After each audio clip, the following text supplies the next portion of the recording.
Bonjour les amis, sur cette vidéo je vais vous montrer comment approvisionner votre compte de dépôt à partir des sommes que vous avez et qui sont réservées normalement pour les retraits.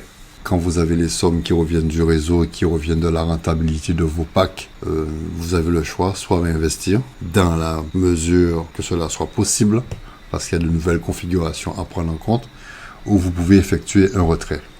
Donc là, sur le tutoriel, je vais vous montrer comment utiliser la fonction retrait pour approvisionner ce compte de dépôt. Et à quel moment on pourrait utiliser cette fonctionnalité quand on veut, par exemple, activer le compte de quelqu'un dans notre organigramme.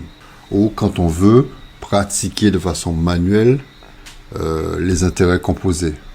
Vous voulez acheter d'un nouveau pack par rapport au rendement que vous avez, au rendement du réseau, au rendement des packs que vous avez là. Donc je vous invite à suivre une vidéo que j'ai découpée, que j'avais déjà faite. Allez, on y va. J'ai intérêt de prendre cette somme. Suivez bien ce qui va se passer. Ça va être très technique, très furtif. De prendre cette somme, de faire un retrait. D'accord? Je dois faire un retrait, le faire sortir et mettre 250 en dépôt ici pour reprendre un pack. OK? Au lieu de faire un retrait, ça me coûte des frais, parce que le retrait va me coûter 10 dollars de frais. Après, sur le wallet que j'ai, que ce soit Binance ou peu importe, ou MetaMask, que je le retourne pour que je puisse encore payer des frais, je veux faire un contact direct. Regardez la logique. Je vais initier un dépôt. Suivez bien ce que je veux faire. Je vais initier un dépôt. C'est très simple, hein. Et ça fonctionne, hein. BEP20, gérer une adresse. Je vais initier un dépôt. Alors que je vais faire le retrait. Regardez la nuance. Je copie-colle. Souvenez-vous que les dépôts initiés sont des adresses à usage unique, hein. D'accord?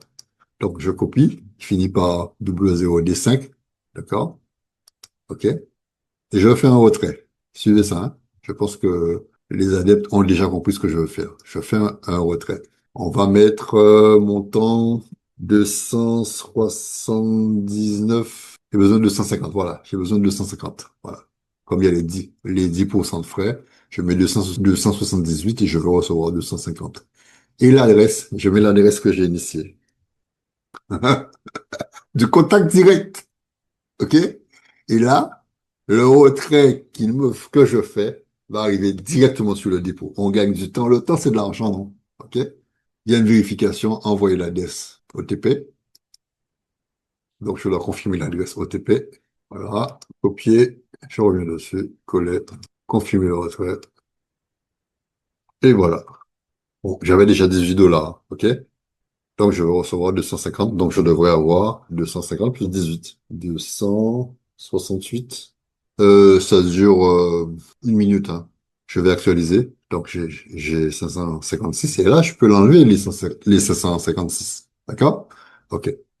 Enlever véritablement. D'accord? Je vais actualiser la page pour voir. Normalement, ça dure 3 minutes, quoi. En 3 minutes, c'est là. Voilà, ouais. Oh, les gars sont... OK. OK.